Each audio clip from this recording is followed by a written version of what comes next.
How do you create something that's different than everyone else? You do it differently than everyone else. Here at Copeland Creative, we specialize in telling captivating stories of wild people, wild things, and wild places. We don't just capture the story, we immerse ourselves in it. We are a diverse, multi-talented media house based in North Georgia, and if you have a story that needs told, we want to help you tell it.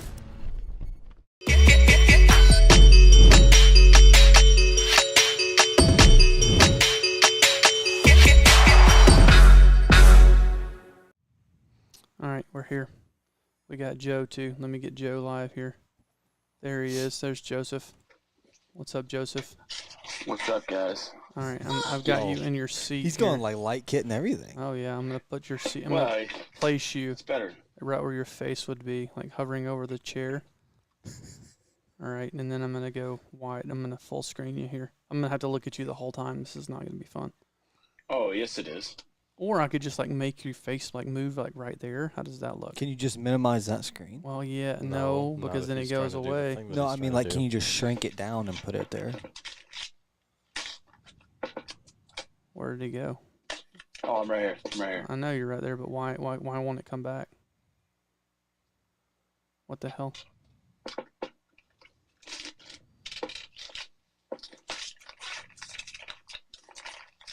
What the?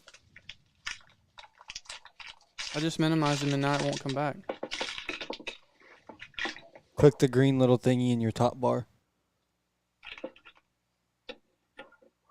Oh, maybe not. What the hell? Oh yeah.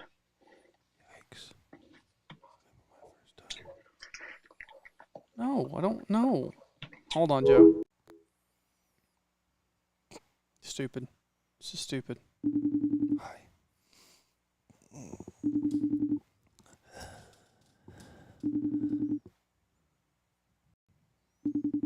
Yo. All right, sorry, everything's being stupid today. All right, now, all right, now we're gonna full screen you, and we're gonna get ready to podcast this thing. Y'all ready to do this? Oh yeah. Is his audio piped in the right way? And Yeah. everything? Okay. Yeah. All right, start recording.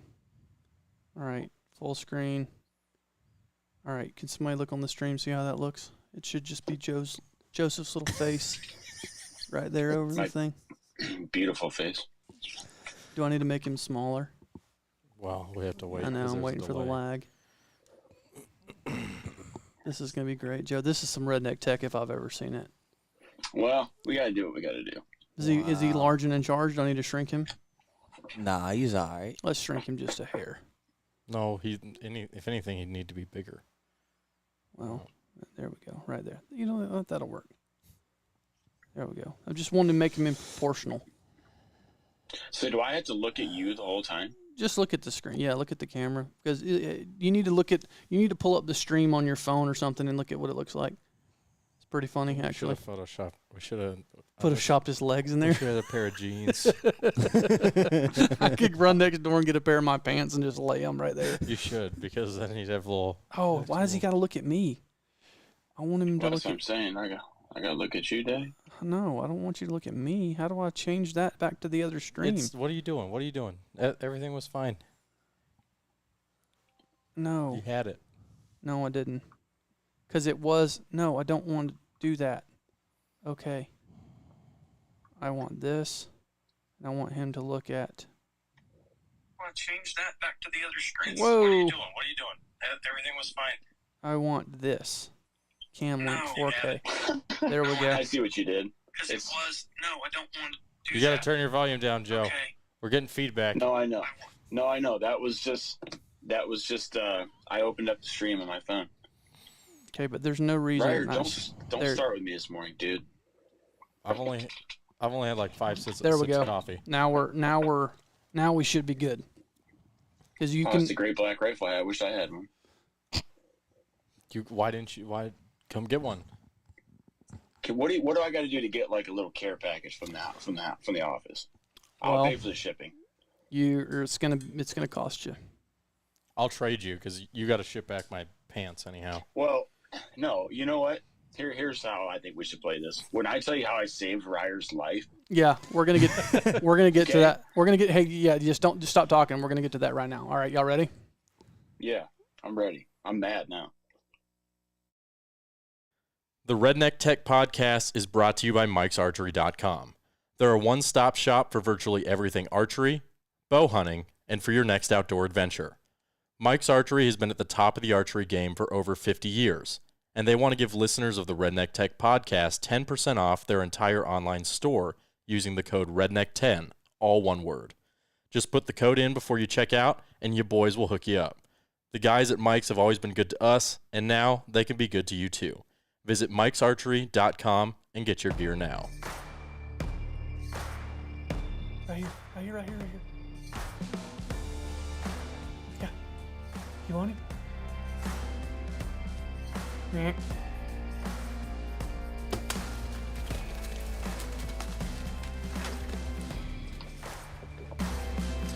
All right, welcome back, Redneck Tech Podcast. This is 183, 184, I can't remember, but the name of this podcast is going to be Death March. And before we get started, I wanted to define to you what a death march is. It's lovingly known in our industry as, you know, when you get on a hunt and it's not going so well. These are generally elk hunts. Sometimes they're mule deer hunts. I've had them happen on turkey hunts, where you have your full kit, your camera, sticks, everything, whatever's on your back, either your pack or batteries or whatever. Generally, it's not terribly heavy, but you go for a walk not knowing the distance. It's usually a mad hike for some reason, and you just walk and you feel like there's no way we're in the same state when you get there. We lovingly call those death marches. Well, Joe and Ryer just went on the death march of all death marches, and we're going to talk about it here in a minute. There's a lot to cover, but I wanted to preface it with, if you're watching the stream, if you're not watching the stream, you really should, because Joe's here with us kind of in spirit as the spirit hawk. He's kind of floating right here to my left, and he's in Ohio, but we've got him on FaceTime. But this is a podcast I've been looking forward to, because I haven't asked Ryer a lot of questions, and I've purposely not asked Joe a lot, because I got bits and pieces through text messages, through Zolio messages from Ryer. Things we cannot I share. got Nick Trahern pictures of Ryer eating it, or video of Ryer eating it. I got pictures of Joe sitting there with his mouth open, like dying on the top of a mountain. I got a really cool picture. I saw you yesterday taking a nap, literally in the clouds, which is an epic picture. Yeah. But There's no better nap than that. I told Ryer before he did this trip, I want to preface this. I've never done a trip this hardcore. Or have I? I've been invited on Nor several. could you. I've been invited on several, and I don't think I'm physically there yet. I want to get there physically because I want to do one. I want to say that I've did it. I've known lots of guys that have done it. I knew mentally and physically what it would take, and I warned Ryer about it because we've known about this hunt since February. Yeah. And I told him that it's either going to be the best trip of his life or the worst. And there's just no bones about it. And then, Joe, you've been looking forward to this trip for a long time. Like, you've always wanted to do a trip like this, right? Oh yeah, this is like it goes grizzly bear to film or hunt, and then it goes sheep or stone sheep or mountain goat. Well, I'm going to get you a grizzly bear hunt because you can have that one. I've done that one. Not a fan. Sign me up. So so Oh wait, are we keeping this PG? well, we kind of have to. We Yeah, can't let okay. Ryer go off the rails because we'll never be able to air this anywhere. Because I mean, I got a feeling this one could get off the rails a little bit. No, I don't have as much hate for it as I did when I was standing on top of the mountain. Oh, well, it's what is that type 2 fun? It's like, Yeah. that was miserable, but Yeah. so to lay out, I'm going to lay out the groundwork of what this was. So we found out about this hunt from Bergara for a film. Oh, lost you, Joe, on the video. Well, I know. I don't know what just happened. Oh, come on, Joe, killing me, dog. Oh, there it is. Like my Navy on. Go ahead. So we found out about this hunt in February. Bergara called us and said, we want you guys to film a mountain goat hunt with Nick Trahern, which is one of their photographers that they use. It's done a lot of covers, a lot of things like that for them. And It was a mountain goat. We knew it was in British Columbia. We knew it was a day flying there, a day driving, and a day hike in. So there's 3 days of travel just to get started, and then 3 days on the back end getting home. So Nick warned Ryer, and we didn't know who the second guy was going to be on the trip yet, that it was going to be physical, that he was going to be carrying a lot of weight. Well, originally it was going to be definitely Joe, and then we didn't know if it was going to be. Joe didn't even work for us yet when we found out about this. He did. Yeah, he started March the 1st. No, March. Oh. Yeah. Well, It was always Joe. It was always Joe, and then it was between. Oh, we were going to freelance Joe to do it if he. It was between Ryer and I, and I basically said, Ryer, if you're going to edit it and I go film it, you cannot complain about anything Joe or I get. And he's like, okay, that's fine. I guess I should probably go. Yeah. Well, and then I do have control issues, and they get me in trouble. yeah, and this would this be considered one of those times? No, this is one of those times where you got me in trouble by signing us up for this. All right, fair. I can take that. So, it's a rifle mountain goat hunt in British Columbia, and we knew it was going to be epic. We knew it was going to be physical. We knew it was going to be all the things, and it was all the things. So, who would like to start? So, tell me kind of the getting there. Let's start from the beginning, Ryer. Tell me. Well, what had happened was that I was supposed to have been getting in shape for this, and How'd that go? It didn't go well because we kept going places. We just kept doing random stuff. Like it was like we had, which happens all the time. So I shouldn't have been surprised. Yeah, but I'm thinking, okay, well, we've got basically the entire winter and spring, and so I'm looking at an empty calendar. Then all of a sudden, like, oh, we got to go here. Oh, you got to go here. Oh, we're going over here to do this thing. Hey, we're going over here to do this thing. But to be fair, I did send you to New Mexico on that audit hunt with Chris. True, and that hurt a lot. That hurt you? No, well, that didn't help at all? The mountain was not fun. No. You can ask Clay about that one. Clay was struggle busting on that one. That was pre-CrossFit days. Now that I do CrossFit, I'm good. Okay. I'm going to remember you said that. For that hunt. 708. All right. For that hunt. Now that he does CrossFit. I asked Joe, I was like, hey, could I have done this trip? And he's like, well, Ryer did it. And I said, but Ryer has more, my exact words were, Ryer has more willpower than me. At some point, I hit a wall where I say F it, and I just stop. And he's like, yeah, that's fair. You couldn't have done it. So, yeah, I don't. And Ryer did. Hold on, we're getting ahead of ourselves. Okay, Hold on. Okay. Yeah, So, I won't say there wasn't first a point in things time first, where I didn't want to. You guys arrive, and Joe, you seem to lose $20,000 worth of gear. First things first. Yeah, I'll take it. Sorry, my light here's like a POS, but I'll take you through that. So we show up in Prince George, and I'm waiting with Nick, and I'm waiting for my bag to come off the carousel. It's very apparent that my bag is not on the carousel at this point. So I go and I'm talking to the people, and they're like, just hang out. And Nick's like, they've lost my bag 14 times, so like it'll show up. Like literally 14 times. Like he's not exaggerating. No, he's not exaggerating. He's like, I had to get a fluorescent yellow bag because they literally would lose it so much. And this is Air Canada, for the record. They absolutely suck. So we go through it, and like me and Nick are hanging out waiting for Ryer. So Ryer comes, my bag doesn't show up, but I see it's checked in Vancouver. It just never made it on the Air Canada flight. So we wait another day. It still doesn't show up. I finally get a hold of United. United says, we have your bag. We just gave it to Air Canada. It should be on the flight tonight. This was the day after we came. Doesn't show up. So we're like, all right, we'll wait one more day. Nick felt comfortable because he thought he had some goats located. So he's like, we'll wait a day. We'll hang out. Well, it doesn't show up. So at that point, we're scrambling. So we go into town. I'm calling. I called what was as your in the bag. We're gonna get there. Oh yeah. I called as your agent. I called and said I was your travel agent, and pushed the issue. And they told me the same thing they told you. And this guy said he's like, yeah, we're gonna handle it. I'm gonna call you right back in 30 minutes. And I never got a call back.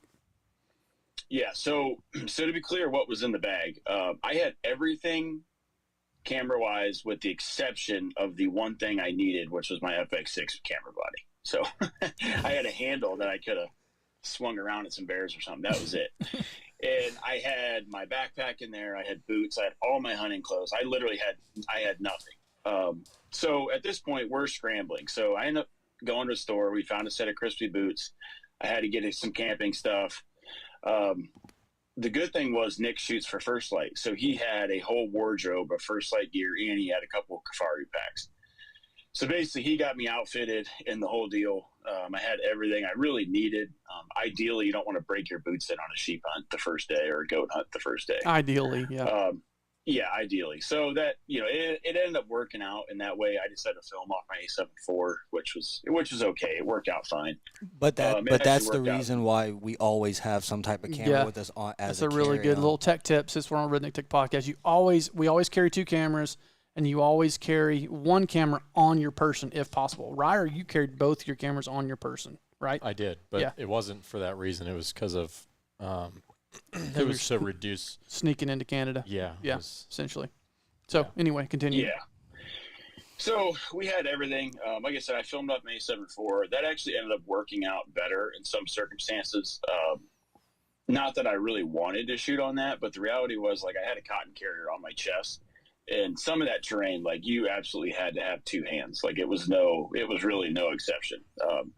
I wouldn't say that you were going to die if you fell, but you were going to be in some serious trouble if you did fall in some of these circumstances. And then you got to get helicoptered out in the whole 9. So, but anyways, long story short, we did the hunt, and then I did end up getting my bag eventually. It came back to Prince George about 4 days later. Yeah, but why So was the it held? initial- Why was it held? Yeah. So the issue was, and it's kind of 2-part. I will say it was mostly my fault. And the reason was I left, by accident, some Jetboil fuel inside of my Jetboil. So what happened was it came through customs, and they pulled my bag. They took the Jetboil out, fuel out, closed my bag back up and set it on its way, which apparently delayed it. Should have delayed it like 4 days, probably not. All things, considering, like, 1 day after I flew in, they said they physically had the bag past customs. But that made it all the way. It went all the way through United, but didn't make it through customs. Yeah, and that's the thing. So, like, once it got through customs, like, it was fine. Even on my bag, they said, like, hey, this is a rush bag. Like, it had like a rush delivery tag on it. Well, I don't know if they were in Canada time or what, but I don't consider 4 days. Yeah, rushed. Very rushed. Yeah, I get paid But by the hour. It worked out. We had to spend some money. We're still trying to figure that out, but we got everything we needed, and we were able to complete the hunt successfully. I was a little uncomfortable. I mean, the boots were fine, but I still got some feet things going on. How'd you like the Kafari pack versus your exo gear? Do you want me to be truthful or you want me to lie? I want you to be truthful. I don't know what it was. And, this is like literally the first time I put this pack on. The first time I've had a Kafari bag one time before. This was like literally the first time I put this bag on. I had 75 pounds loaded up in it. And for whatever reason, I just could not get it right. And then on top of that, the only belt that I had with me was a leather belt. And, like, going up the mountain, like, the belt was literally cutting into my skin. So it was fine. I'd rather use my EXO. I think it's a more comfortable pack in my opinion. But when that's all you got, there's no other options. Yeah. I So think the hike pack may have also been, like, slightly too big. Oh yeah. Yeah. Yeah. Because, I mean, Nick's he's pretty lanky, Yeah, and Nick's it about just as tall. It just didn't fit me. I think Nick and I are about the same height, and so, with that frame on the pack, that's really the only thing on that pack that you cannot change the height of, and so it was probably just a little bit too tall. Because, I mean, that was some of the issue that you were having. I think it just wasn't sitting right, Joe? Yeah, and then on top of that, I Yeah. was not aware of how Kafari packs are made to be loaded onto the back. So actually, when I threw it on the first time on the mountain, I actually ripped part of it. It's got like those black bands that go over the back straps on the back. One of those actually ripped. So we didn't start off well. That was my next question. EXO So how was the hike in? So let's start from you drive up for 12. How far was the drive up? 8 hours. 8 hours, and then you start Yeah. hiking. So let's. Yeah, so we gotta. Yeah, I want Ryer to take over here. I want to hear the hike Yeah, in. go ahead. So I guess I went through a full range of emotions because That's a great start.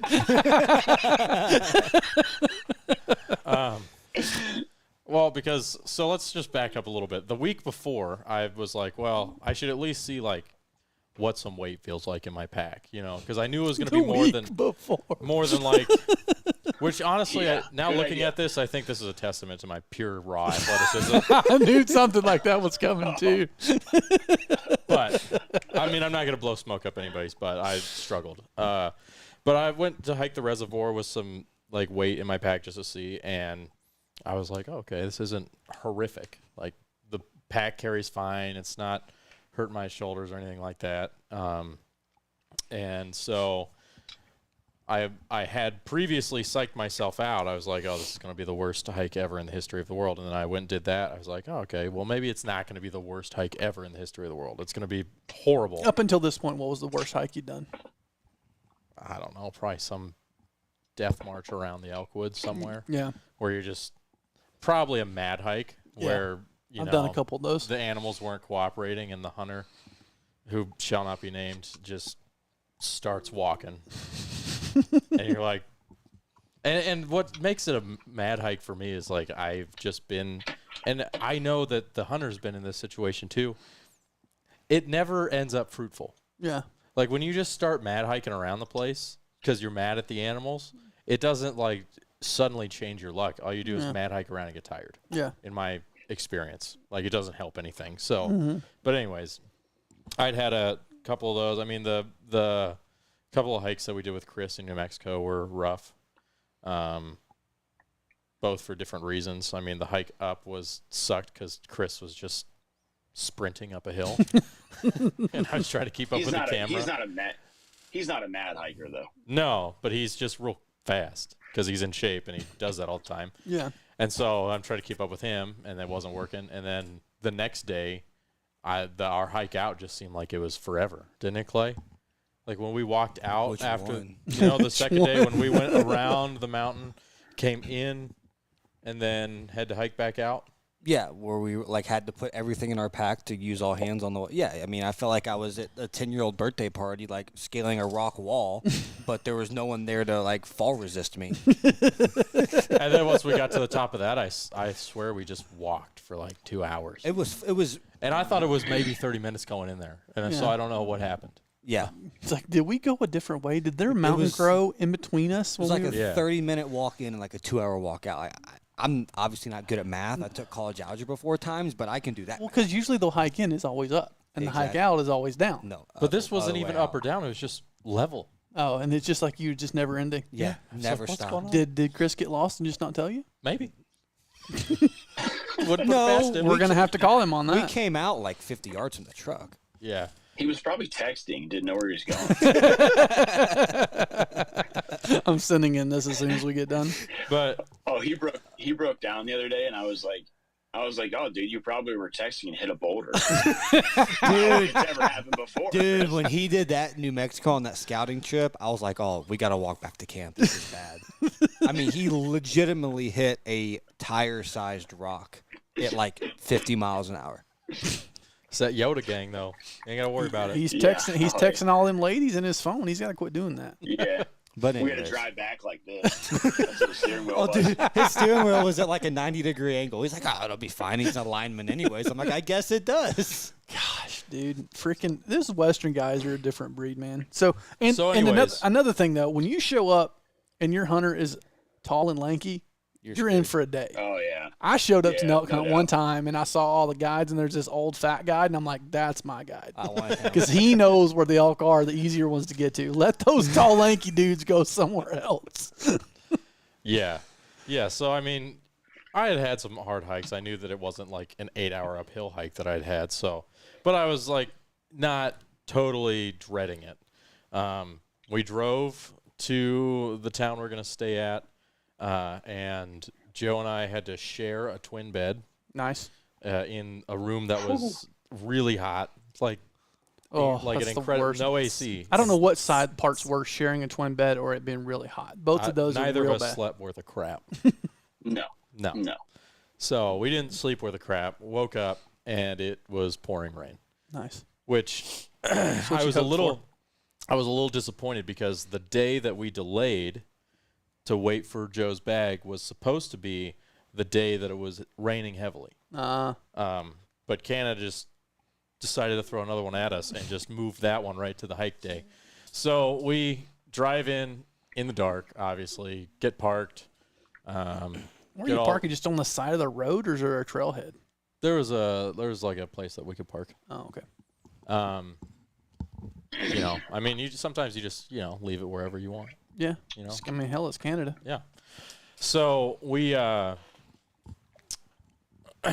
out of the truck and we put all of our packs on, and it's raining, and Nick was like, yeah, I'm not even going to bother with rain gear because you're just going to get soaked. You're either going to wear rain gear and get hot and sweaty, or you're going to not wear rain gear and get soaked. So. I mean, he's got a point. I would rather just be wet. So, yeah, I mean, within 5 or 10 within 5 or 10 minutes of the hike in, I was soaked. So, solid way to add 10 pounds to your hike, too. Nice. Mm-hmm. Yeah, nice. My boots got thoroughly soaked. And they didn't dry out for the rest of the trip. I had wet boots for the rest of the trip. That's horrible. Wet boots and wet socks for the rest of the trip. And heavy wet boots. Yeah, heavy wet boots. And then, we just started going. And, I mean, it's straight up a mountain. It's not like, sometimes elk hunting, you might, like, walk a little ways, and then you got to go up a hill, and then you might walk a little ways, and then, no, it was straight up the mountain. There was no flat walking a little ways. There's no switchbacks. It was switchbacks. There was no side hilling. You're just like straight up. I mean, it was switchbacks, but it wasn't like a nice switchback. They were like steep and nasty and rock filled, and and it was like that the whole way. It wasn't like we were only literally like the hike was only like 2.5 miles, but it was just straight steep the whole 2 miles. And so allegedly.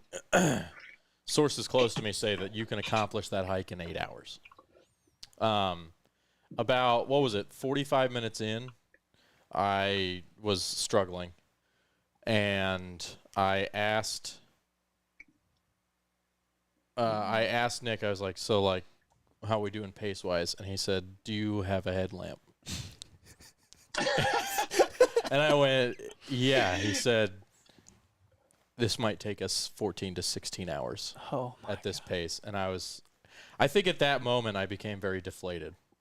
And I think it took about an hour for my head to wrap around that and to will myself forward.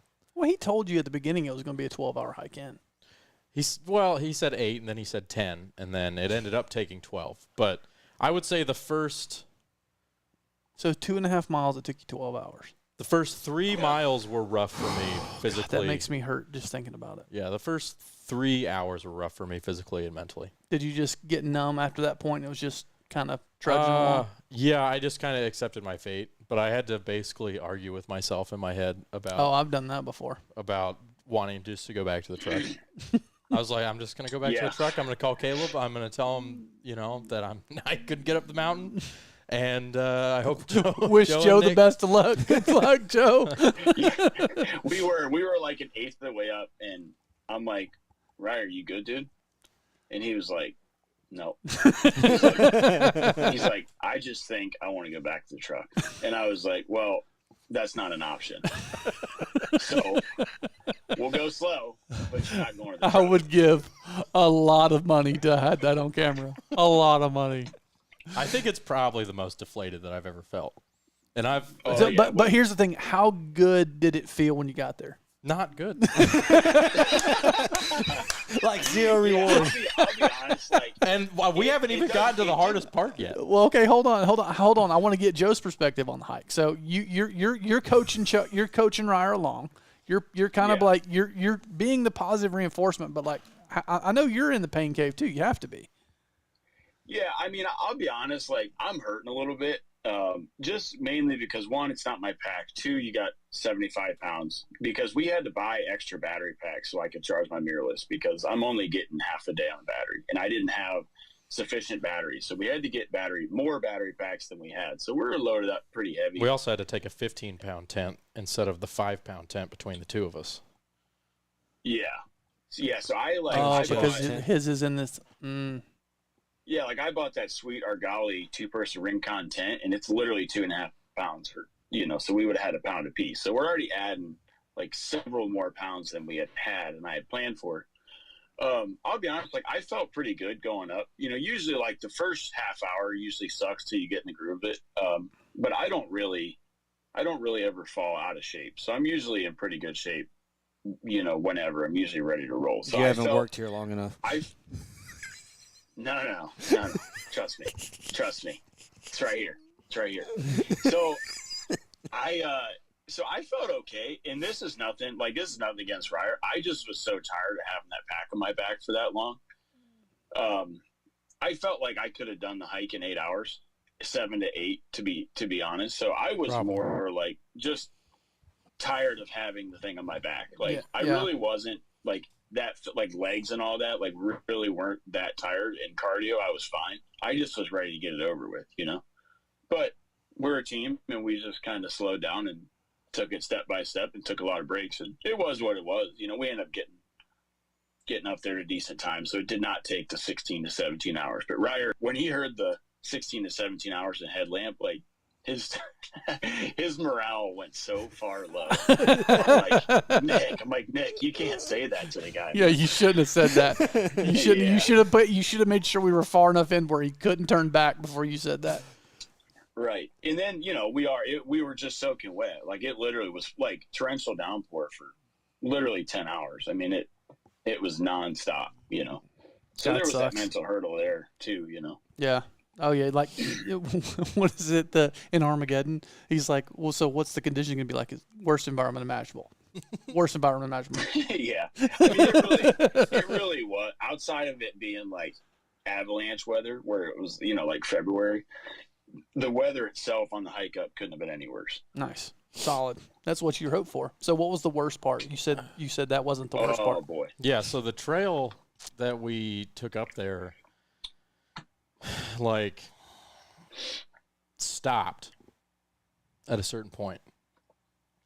And after that, there was what some would refer to as a hill, but what I would refer to as a leafed-in cliff. Leafed in. Yeah. Or like a plant cliff. Oh. Yeah. It was just not steep enough that plants could still grow on the side of it, and that you could look at it and think that you might be able to walk up it, which is not the case. Like it was honestly, I feel like we should have had some more technical gear to get up that hill. Like It crampons? was borderline crampons. Oh, Yeah. wow. With 75 pounds on your pack, with the entire green hillside being wet, it took us probably 2 hours to get 100 yards Oh, my gosh. up this Yeah. thing. And that's way past the point of this is sucking real hard. Yeah, I mean, I had already been hiking for probably 9 hours at this point, and just soaked. My legs are toast, and I'm getting no Boots grip. had no traction. Yeah, Yeah. my boots had no traction at all, and just trying to get up this was horrific. I mean, it was. If it would have It- been it was- dry, would it have been okay if it was dry? Would it have been better? Nah, I Not mean, really. maybe. Let's put it this way. I had a Nick had, because obviously my trekking poles were in my bag that I didn't have. So Nick gave me a trekking pole, and he gave me basically like an avalanche ice pick. And I'm like, he gave it to me. I'm like, I don't want to carry that, And he was like, no, he's like, you might need it. So there were at times where you actually had to physically drive the stake into the ground, the pick into the ground, so you could pull yourself up certain places. Yeah, it doesn't sound fun at all. Yeah, Because the vegetation was so slick.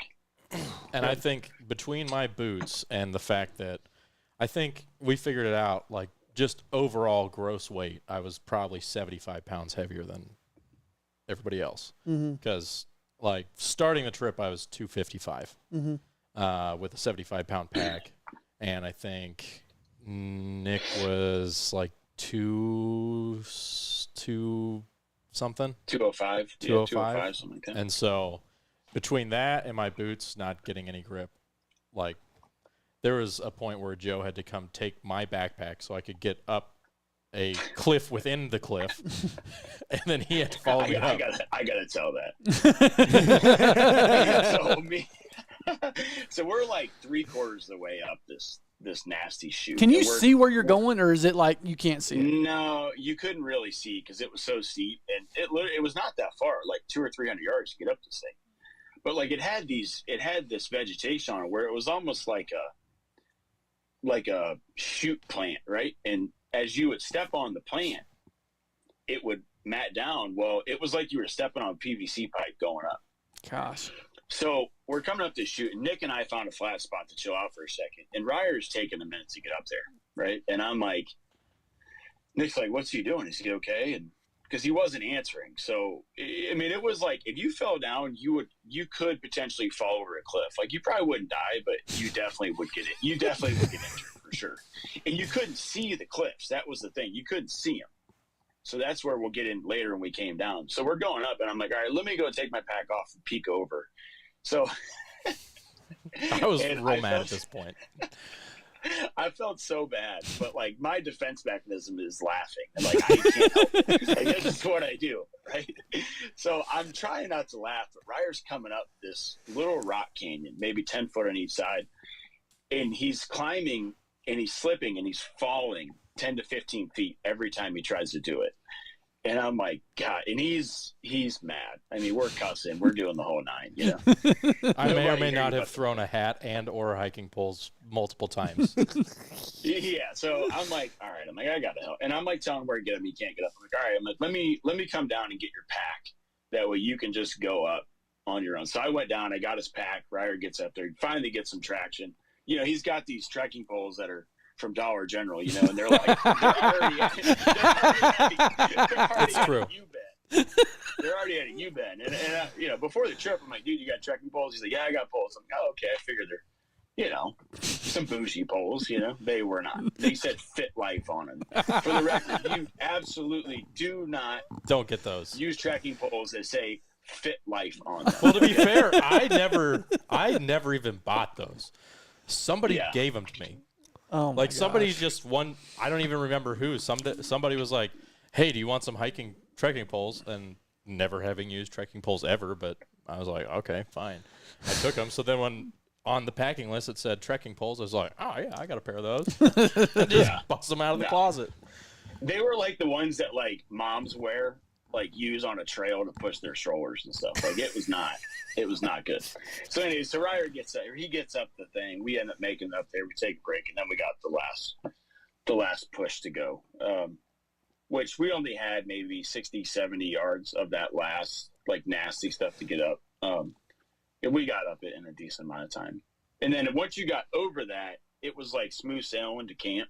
I mean, it was still steep getting to camp, but you were not like slipping every step. It was more, you started to kind of crest up into the Alpine, and the Alpine, for those that don't know, is basically above tree line, and it's mainly just rock and shale and very little like vegetation for the most part, so it really wasn't slick. So you get to camp, you get camp set up, you're like, okay, which we filmed. First hurdle is behind us, and then it proceeded to sock in and rain for how many days? So we were there for, what was it, 6 days total, Joe? Yeah, I think so, something like that. Yeah, we were there for 6 days total, and we only really got any significant break in the weather really the last day, and even then it was not for the entire day. It was it was socked in the morning, and then it was open for a few hours, I would say maybe 5 hours, and then it socked back in, and then it opened for the rest of the day. But I mean, for the first 3 or 4 days, it was primarily socked in. I mean, I would say that was the default mode of the weather. Obviously, the clouds rolling in and out. But you're basically, you know, like when you look at the mountains and you see there's clouds up at the top of the mountains, that's where we're at. And so the clouds would kind of roll in and out, but mostly it was socked in the whole time, which is not ideal when trying to spot things from a long way away. If you can only see 15 yards, it makes it very difficult to find especially for a sheep. rifle hunt. That's solid. So, so he was expecting to see, would you say, like 20 to 30 goats a day, and y'all were not seeing that? Yeah. So the I guess this spot he usually sees 20 to 40 sheep a day. Goats. I mean, sorry. And we were not. I think we saw, what was it, 3 the first day, Joe? Yeah, not many. We saw 3. We had a decent encounter on the first day. But it being the first day, it wasn't one that we were going to try to shoot. And then the next 2 days were kind of skunked after that. And I know how well you do just sitting around camp with nothing to do. Yeah, I mean, it was... we just like sat on the side of a hill, more or less, waiting for hours. Windows to glass in. And, you know, it would just be rainy and windy and cold and socked in, and there's like nothing you can really do about it. So did it get dark, or was it? No, you get a lot of light there. I think it started like getting 10:30. light. Started getting light at like 6, and you could, I think, legal shooting light was until 10:30. Nice. Although it always socked in at night around 6 or 7.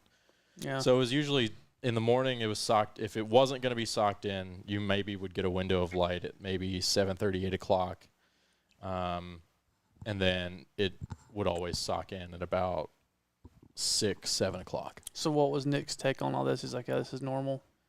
Yeah, it was not abnormal. I think that we were hoping for a better weather window when we had looked at the weather before going up there. The first couple of days were to be expected. It was going to be socked in and rainy and wet, and then after that, it was supposed to clear up and become sunny, and hopefully we would get the visibility windows that would allow us to do a little bit more glassing, but. We just didn't get that. But, you know, that's not atypical for any kind of hunting that relies on the weather. I mean, if the weatherman says one thing, it's probably going to be the opposite. Yeah, so. He'll lie to you in a heartbeat.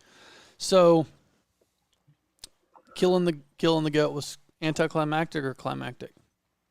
I'll be honest, I didn't even look at the goat. You were just on Nick? I was on Nick. So, I mean, for me, I was just in film mode. I think you probably need to refer to Joe for how that moment was, because I was 90 degrees to the action, just filming Nick.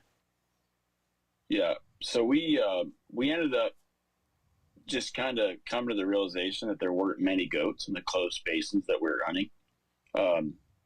Turns out that there was. It was just more of a weather thing. So we ended up hiking out of camp. I don't know how many miles it was, Ryer, maybe 3-4 miles, something like that. He said something about 6 one time, but I don't know if that was one of the further spots or what.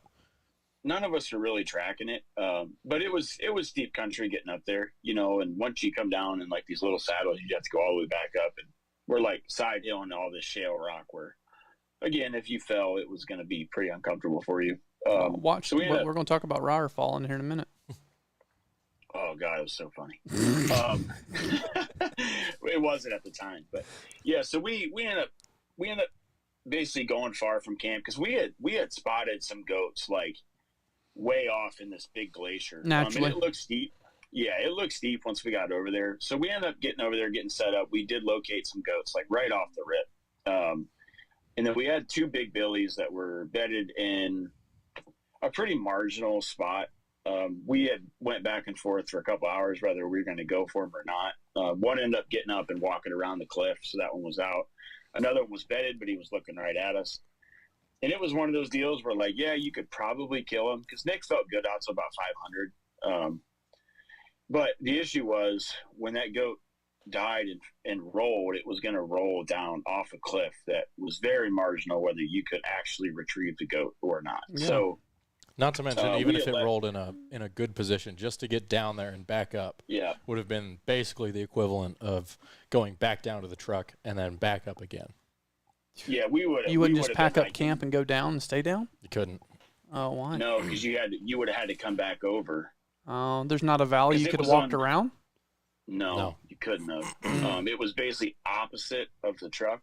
I mean, I guess technically you could have gone out to the river and hiked, but he said that you couldn't because it was cliffs on both sides of the river at certain points. So we ended up leaving that goat and kind of messed around up top for a while, looked some different spots. It looked just like the movie Interstellar, like up there. It looked like you were on Mars up there. It was really cool. I mean, it was a sweet spot.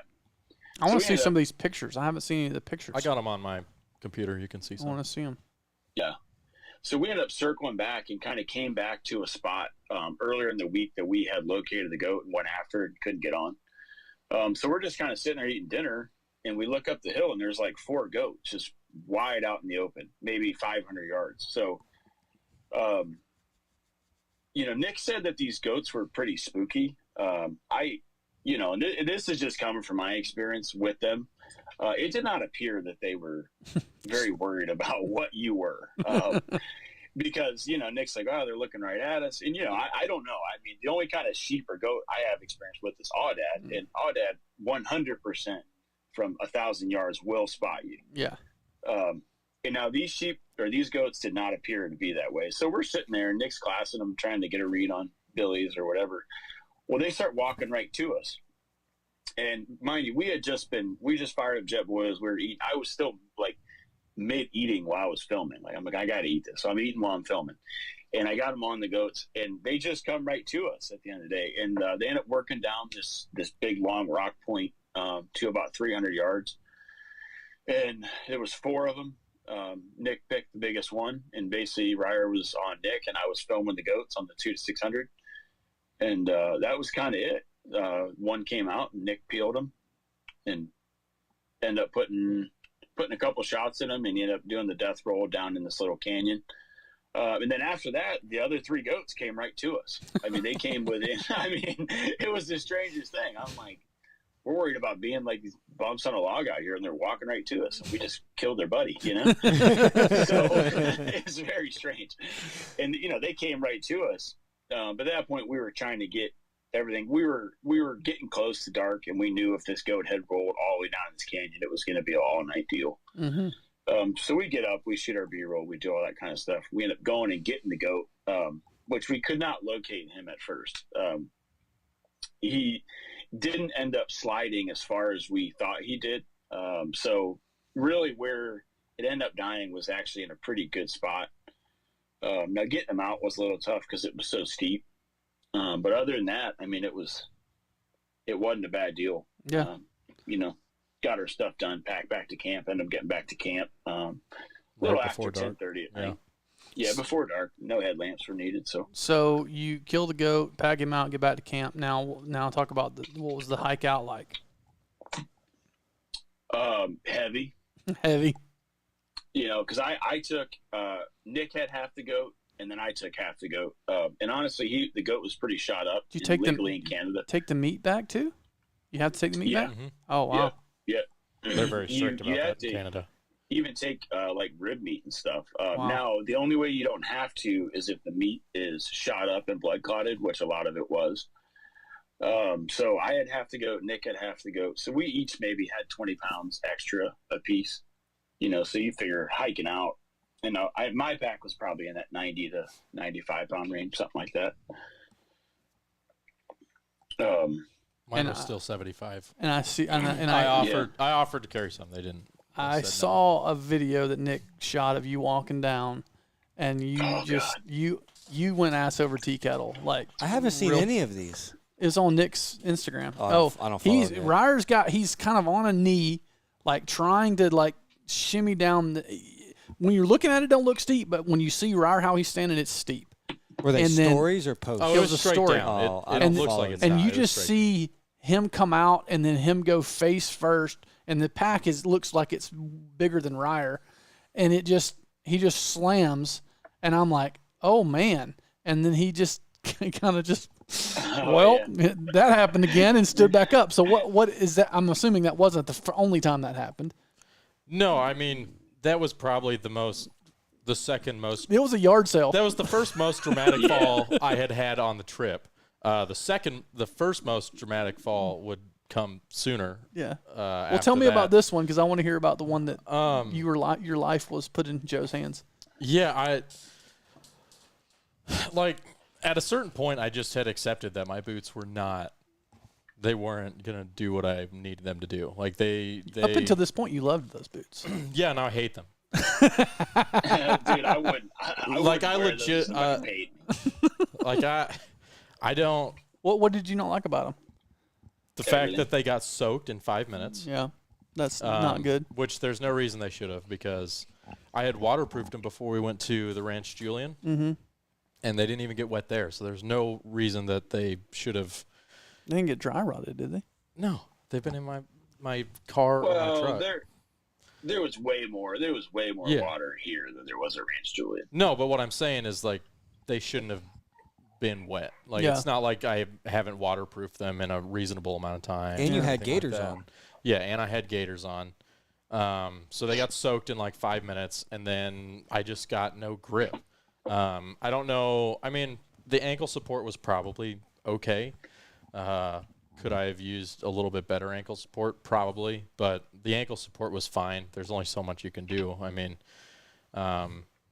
just no grip, and so the entire trip was me basically just trying to fight slipping on all the shale falls, and anytime there was kind of a little grassy section that we had to cross.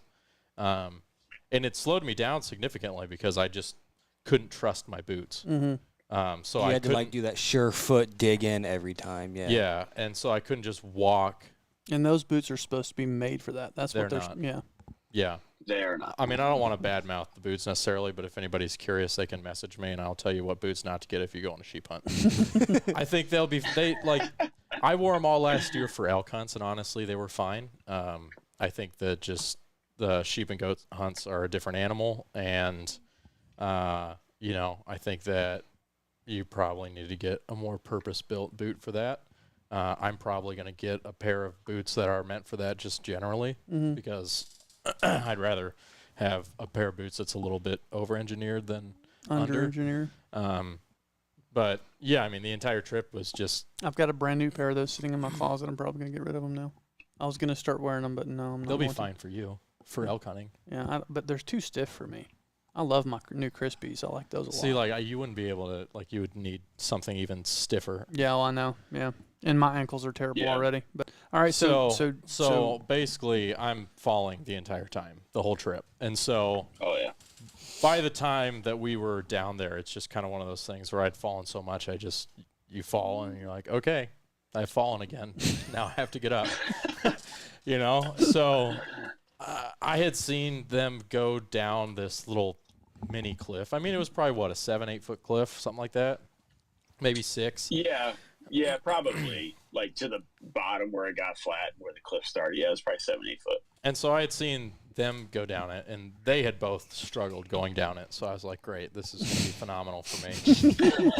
So I'm trying to go about it as cautiously as possible, and I slipped, and gravity took over, and next thing I knew, I was no longer looking out past the mountain. I was looking at rocks, and I was like, this is how I die. I thought for sure I was going to, wreck my face in a rock. Is that the video one? Too. The video one? Okay. Yeah. And then. But you always said in cycling it's all about knowing how to fall. Which I will maintain. I think. He all things considered, I think he's sliding and Nick's filming, and I'm like, oh boy. And I hear Nick go, oh no. And, Ryer's like a water buffalo coming over the cliff. You know? Water buffalo, very good. Thank you. But you did. I mean, you stuck it. I mean, I thought for sure like you had stuck it your for knee sure. or something. But I mean, all things considered, and this is a test to the Sitka Timberline pants. I'll give it to those pants, dude. They took some serious falls. Yeah. And Yeah. and did you save the camera on this fall too? Oh, he had it all on his back, didn't you? Yeah. Oh. Yeah. 'Cause Yeah. At that point, we Like he had the whole mountain on his established- back. You Yeah. couldn't have fit another The thing. We had mountain established had Ryer on its back. Yeah. Yeah, I mean, I think Clay can attest to this. I'm generally pretty good at falling. I watched And you fall. you've watched I thought me, you were you've watched dead. me fall and almost die too. I thought you were dead. So I don't know what it is, but I apparently have a pretty, I'll say this, and then this year I'll do some dumb thing and I'll freaking wreck my shit, my stuff. Not supposed to cuss on this podcast, family podcast. But like I've taken some pretty nasty falls and I've usually recovered pretty well. Like Every time I've ever seen Ryer fall, there's always one arm in the air with the camera. Do he you- sacrifices his face for the greater good of the camera gear. Do you attribute that to cycling, Don't give him this option. football? Like, what do you attribute being really good at falling on your face and like living through it? What do you attribute that to? I think just raw athleticism. You walked setting you up. You walked I was right into setting you that. up. You walked right into that. I mean, I guess part of it would probably be cycling, but like growing up, I just did a lot of things that could fall Fall like down. climbing trees, Yeah. rollerblades. Yeah. You ever fallen on some roller? No. Clay's Clay's definitely- fallen on some rollerblades. It's an art to fall on some rollerblades and not die. Why his nickname's Clayblade? I mean, I tried some skateboarding. Was I good at skateboarding? No. Did I ride skateboards down hills? Yes. Bikes, obviously, running around hills, playing sports.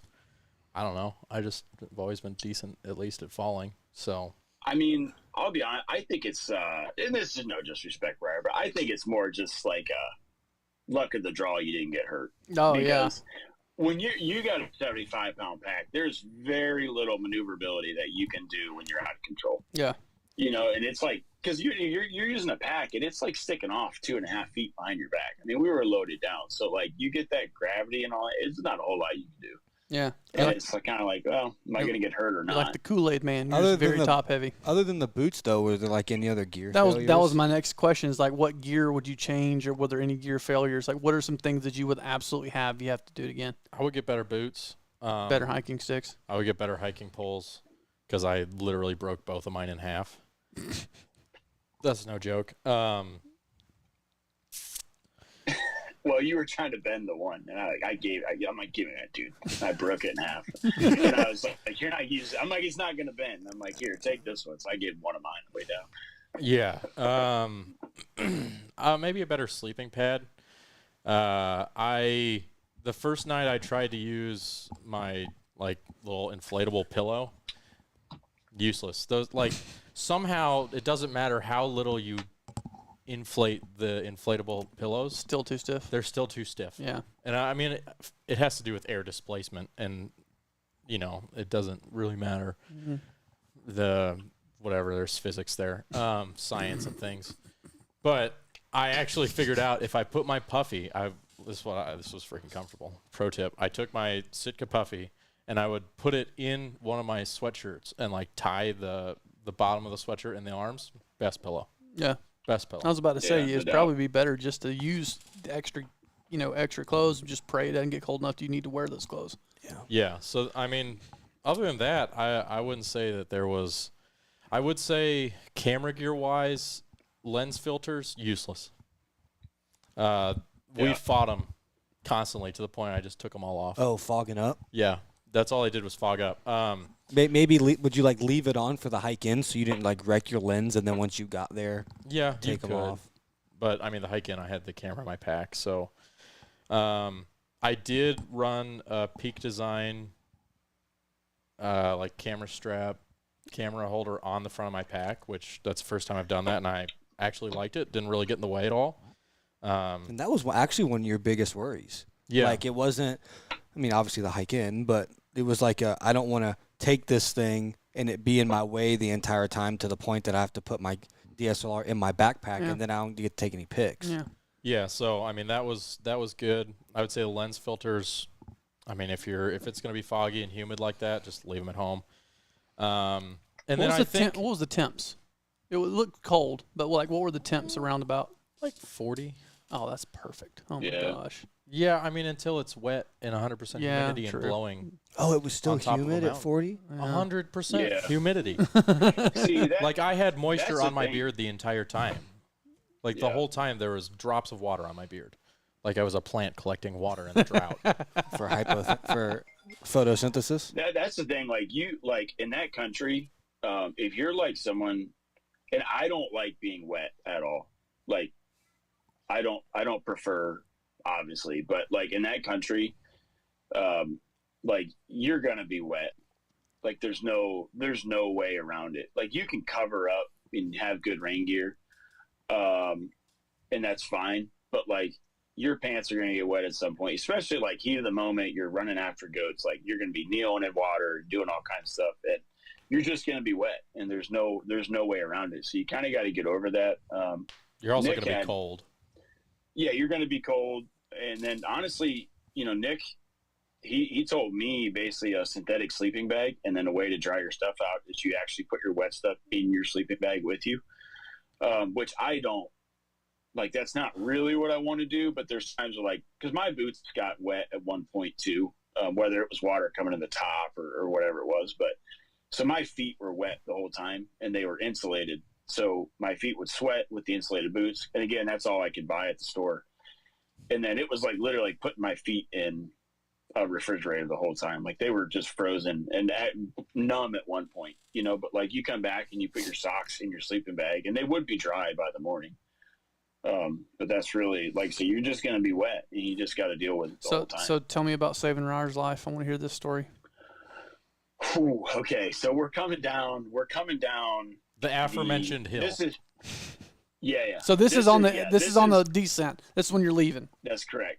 Yeah, this is after Ryer had fell off that mini cliff. And I will say, before we set out for the day, Nick looked at me. He said, "Are you ready for the slip and slide?" Oh no. And I went, Yeah. I'm so ready for that." That's like Christian Hero looking at you and just letting you know this is gonna suck. Because if it's gonna suck for him, it's gonna suck for you. But I would rather know that. Yeah. I would rather knew. know than get halfway down the mountain and be like, why didn't somebody tell me that this was literally like standing on Jell-O the Give whole me time? 5 minutes to mentally prepare myself. Yeah, exactly. That's my thing is like, Yeah. if you tell me at the beginning it's 2.5 miles, it's going to take us between 8 and 12 hours to get there, I'm going to look at my watch, and that's the way I know, like, okay. And at 8 hours, and be like, all right, how much more we got? It's like, you got 4 more players. Yeah. Like, ugh. Yeah. But that's why I don't like a death march. Because when I get started, like the worst thing when I played baseball in college is the days that we would get in trouble and they tell us just to wear shorts and tennis shoes. And there was it's an unknown distance. Just start running. And I'm like, I don't do well with that. But if you tell me it's going to be 10 miles, good. I have a period There's at the an end of the end. sentence. Exactly. There's an end. Dude, that unknown crap, that messes with me. I don't like it. But anyway, proceed. So we're starting our descent down the prior mentioned hill, and going up the hill was better because you could actually see the cliffs and you could kind of go around them. Now, when you're looking at it from the top and the way the vegetation was, you physically couldn't actually see what was clipped out and what wasn't. So, I mean, we're coming down this thing pretty slow. So we actually get to the part where I had grabbed Ryer's pack and brought it up to him on the way up. So we're at that part. So I get down it, and I slipped a couple times and got all wadded up on a rock and stuff. I mean, normal stuff. I wish I could say what Joe had said when he got wadded up on a rock. I'll tell y'all what he actually did, but All right. it wasn't. Just let me know. Well, I can't. no. This was prior when you guys were still in front of me, but I had slipped down that little rock thing, and there was 2 rocks that from my left and from my right. Well, when I slipped, my left knee hit the rock on the left, and my right knee hit the one, and I was like balled up like a turtle, dude. It hurt. Like it did hurt. Like you guys were down in front of me, but I was hurting. But I'm like, we're almost out of this crap hole. So we get to that part, and Ryer is behind me, and I'm like, I'm like looking up at him, and it's steep, right? And I'm like, boy, this is not good. And it was almost like a grass hill. Like we had already been down, and so it was matted down, but it literally was a slip and slide. So I'm at the bottom, look up, Ryer's coming. Well, I see his feet go out, and I'm like, this isn't good. And he's coming right at me, right? And he's heading right for the rock chute. So Nick earlier had mentioned, like, if you fall and you drive your pick in, your wrist will catch you. So, like, subconsciously, I was thinking that. So he's coming at me, and he's coming at me fast. So I basically sidestepped to my left, and he's, arms in the air. And I just ran over, and as hard as I could, grabbed his wrist with both my hands as he's sliding, and was like, dug in, like, put the brakes on. I grabbed his wrist and stopped him.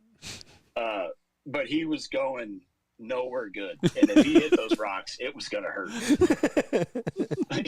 But he did stop, like, right at the bottom. He's, like, all sprawled out. And he's cut. I mean, every cut's were in the book, which was warranted. What did Nick have to yeah, say? so Like, what does Nick say when all these things happen? No, this is what Nick said to me. He's like 15 yards that way. He looks up at me. He's like, "You got to take both hands and drive the pick into the ground." And I'm thinking, brother, I was trying everything that I could do. I wasn't just going, "Oh no, I'm falling," right? Like, I'm trying to get the pick around. I'm trying to get it drove into the ground. I'm sliding at 57 miles an hour down a freaking mountain. Yeah. On my How far right did he hip. slide before you caught him? 15, 20 foot maybe. It was. And, I Significant mean, he was slide. gaining. I was gaining some He speed. was gaining momentum. Dude, you're at like He 4 was G's of gonna hit force at that rock point. chute. Dude, Oh, yeah. Joe, yeah, you saved It his was gonna- life. You saved his Yeah, life. it was gonna hurt. Like he'd have been fine once he hit that rock, but it was not gonna be comfortable for sure. So I at least softened the blow before he got to So the jagged. how rock. much further down do you have to go? Is that like 3/4 of the way down, or are you like halfway, or what? Yeah, that was about 3/4, and then we had already gotten over most of the real gnarly stuff. So we kind of, after we got out of there, it was pretty decently gradual. I mean, you were going to slip a little bit, but you weren't going to come over. So any what was the cliffs. feeling when you got back to the truck? Like, was the elation there, or Was was it it like just a- like, thank God this is over? Was there a moment of rejoice? Yeah. Yeah, it was more like a thank God. I remember, like, as we're descending, because, like, even walking down, it's not easy. Oh yeah, no. My No. Sometimes the walk down's worse than my walk up. knees started killing me. My hip flexors Oh started yeah, I killing meant to ask me. you how your knee did. You know what? Surprisingly, my knee gave me no issues. None. Except coming down. Yeah, and it wasn't, I mean, coming down, but a lot of it was kind of in that lower knee under your patella sort of area, when you're just trying to arrest yourself for an entire. So Nick tweaking his knee didn't really slow him down much. No, that was a lie. Which I knew it was going to be, so. Just making you feel better about it. Yeah.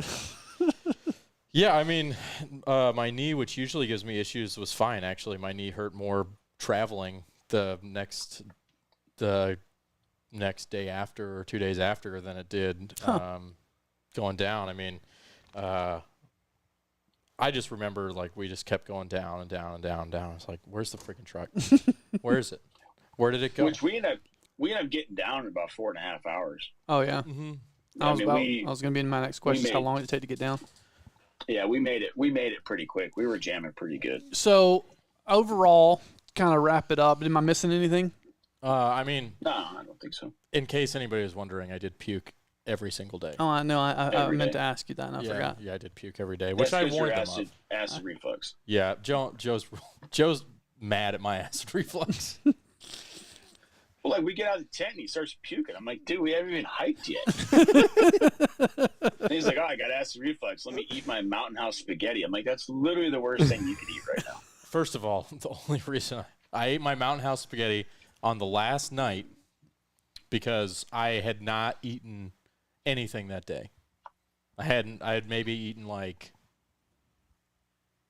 my gummy bears, like a Nature Valley bar, a beef stick, Mm-hmm. like one of those fatty beef sticks, which are delicious, by the way. And half of my chicken and rice Mountain House because I was also in the eating while we were while the goats started coming our way. Yeah. So I guess to wrap it up, I'm gonna ask Joe first. I'm gonna ask Ryer. So like, your expectations going into this was a bucket lister for you. So like, where does it rank? Like, was it better, worse? Do you want to do it again? Is it like, yep, done it now, don't want to do it again? No, I would 100% do it again. I would make a few gear adjustments. What will your gear adjustments be? Well, one, I would have some high-end gaiters for sure, Gore-Tex gloves for sure, and then I would downscale the rain gear that I had. I had First Light, well, because it was Nick's. I had First Light's like Omen storm shelter stuff, same jacket Ryer had, and I just like that rain gear was like so. It's great when you're sitting there, but it's so bulky to like hike in, and like your legs can't move.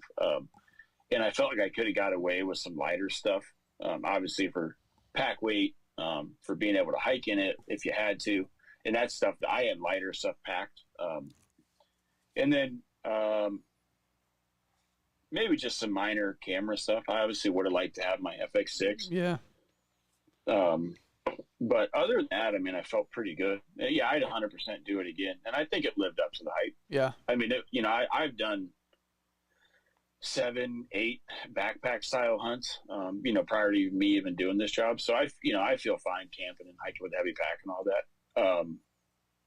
But this one was definitely the most difficult, just because of the overall pack weight, and then how you have to get there and all that, and then just the rain. I mean, the rain, it sucks. And then when it gets cold and it's windy and you're fogged in, that part sucks. But I 100% would do it again. How was so he mentioned your Timberline pants. How did those do? They did well? Oh yeah, I looked up at Joe at one point on the descent, and I was like, well, at least if my boots aren't worth a crap, at least these pants are, because like I was sliding on my butt a lot trying to not slip. Yeah. And they held up. Yeah, they held up. I didn't get a single rip in those. Dang, that is impressive. You loved him so much, you left him in Prince George. Yeah, apparently I left him there. I guess so. Nice. Which I thought I had everything. Apparently I did not. So tell me what your They are rare. Oh, nice. Those nice. are the infamous pants. They won't fit me, or I'd keep them. So tell me your take on it. So you went into it knowing it was going to suck, and then how did it? Obviously, was it better or worse? Expectations met on that regard. Yeah. I would say, like, would I sign up to do it again next week? No. Would I sign up to do it again this season? Probably not. Am I stupid, and will I do it again? Maybe. I would say that I enjoyed being like up in the Alpine. Mm-hmm. For me, that was the cool part. Just getting there is the rough part. I mean, I know obviously a lot of my opinions may not resonate with a lot of people who listen to this, because I didn't grow up a hunter. Mm-hmm. So for me, like, a mountain goat is cool to look at. It doesn't do anything for me specifically to like want to go hunt them, you know. It doesn't get me fired up.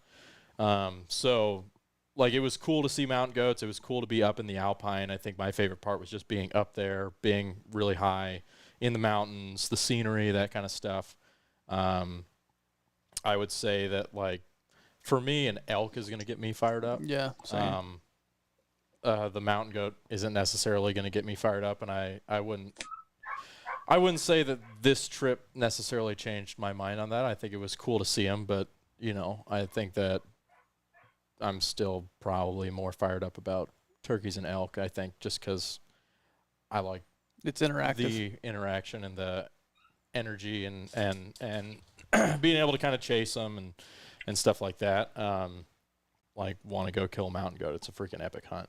And I would probably go on one again. I would say that I would probably want to get in better shape. Yeah. Before I go on the next one. Just for one, so that it sucks less, and two, so that, you know, I'm able to film it better. You know, I think that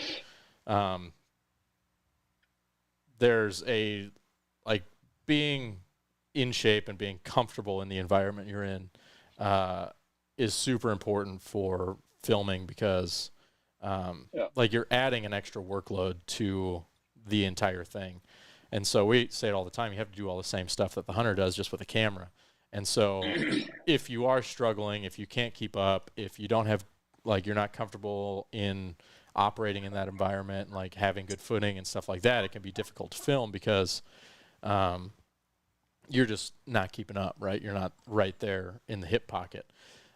So I would say that being in a little bit better shape next time, I think would allow it to be a much more enjoyable hunt for me. And then I would say gear-wise, I think everything besides my boots and the hiking poles worked pretty good. I wore whatever Under Armour rain pants, and they were fine until they ripped when I slid, which, I mean, I don't know if that is necessarily the rain gear's fault or if any pants would have ripped, but I would probably next time get a better pair of rain pants. I mean, I did get a First Light rain jacket, and it did awesome. So I might get like First Light rain pants if I was gonna be doing stuff with a lot of rain again. As far as batteries and cards go, actually, I think that Do you send all that stuff back already? I have to do it today. Oh, okay. Just the cards, the batteries are ours. We bought those because apparently Borrow Lenses forgets that they can't send batteries on a plane, even though I took all the batteries on a plane.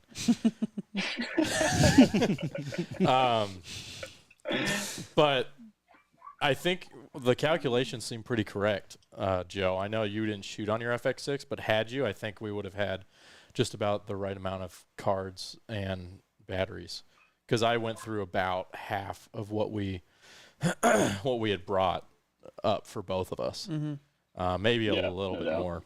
How do you feel about how the footage turned out? Have y'all got to look at much of it?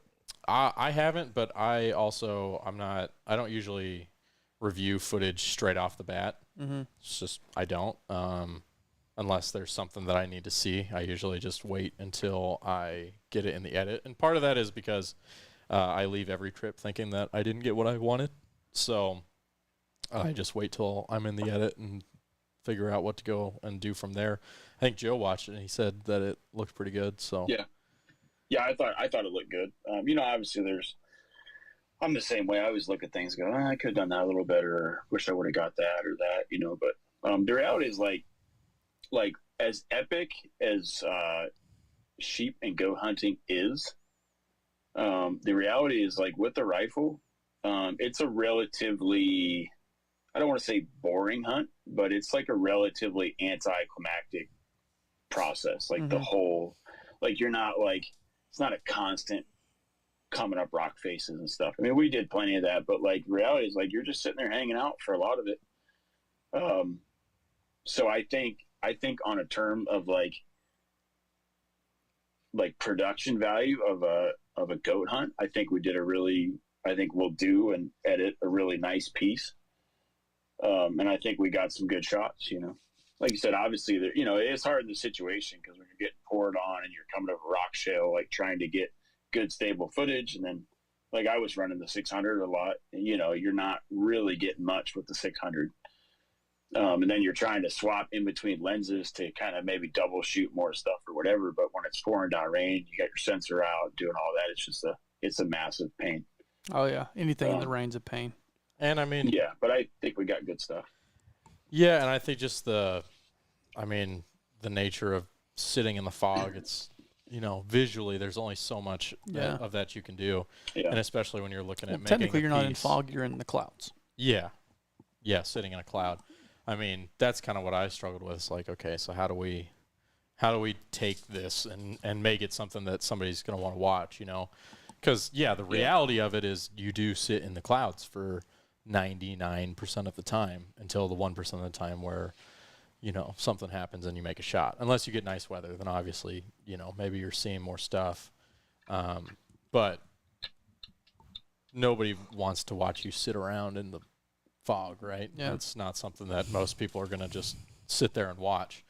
So trying to be creative in that sense and be able to keep things moving and make scenes out of what is generally mundane was kind of one of the, I guess, creative challenges we had to come up with. I Yeah. think, it was cool to get kind of some of that fog. You get some really moody looking stuff with it. But, I mean, after you get some of that, you're like, Yeah. you know, Yeah. What else is there?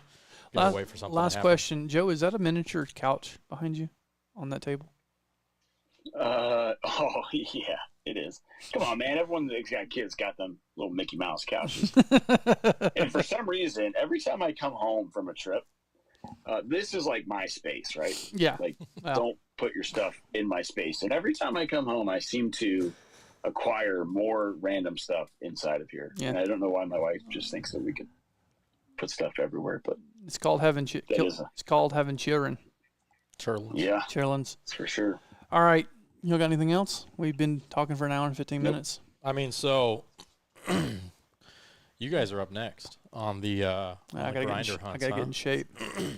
Mr. CrossFit and Yeah, I've always Mr. wanted to Jim. do one. I've always wanted to do something along those lines. Just, it's never worked out to where it worked out in a schedule or I was like, thought I was physically capable to do it. I was going to do one in Northwest Territories 4 years ago.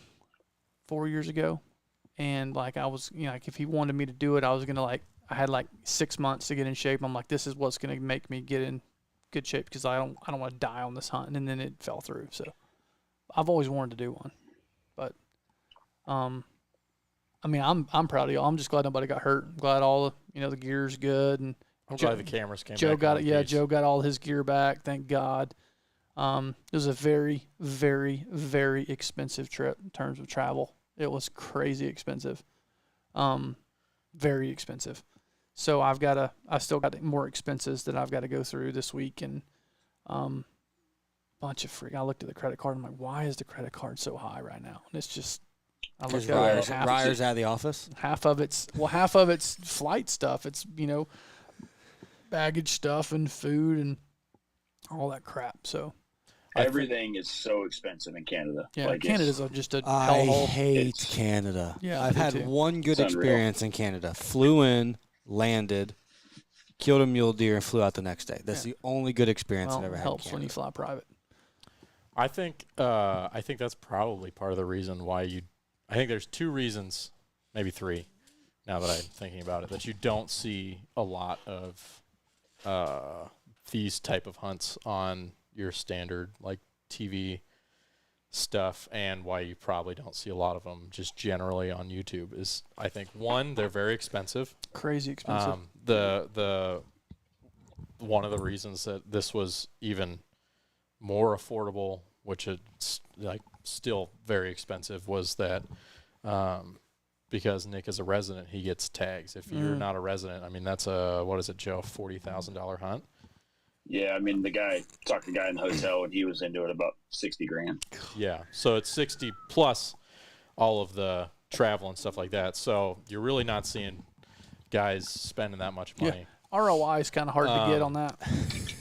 You're also just like we said, physically speaking, it's super difficult. So most guys aren't probably going to want to go do that. And then to film it is even more difficult. I mean, you're adding an additional set of requirements on there. So, I mean, that's why I think you just don't see a lot of people doing it. And I think I was talking to Nick, it seems like most of the guys who do it, they all live in BC. Yeah. Like most of those guys who are filming and they got photographing. and they got a screw loose too. Those guys are just.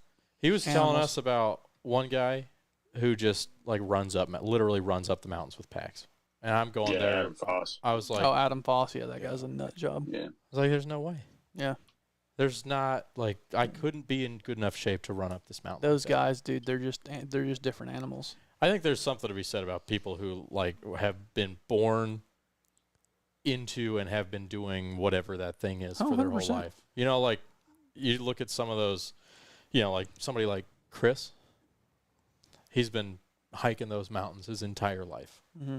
Like you'll never be able to be in that good of shape unless you also have been hiking mountains your whole life. And to stay in that shape, His you've entire- got to do it a couple times a Yeah. week. So, I mean, it's crazy. It's a very cool thing to be able to have gone and done, and you just realize sometimes how out of your element you are Oh yeah. when you start going up there and you start hearing about people who are running up the mountain that you're currently dying on. Yeah. Yeah. Different breeds, man. All right, well, we're No going doubt. to get back after it. Appreciate you, Joe. We'll probably try and do this more often. Yes. Yeah, it was cool. Let's do it. All right, guys. Peace.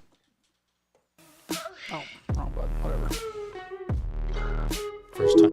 First time.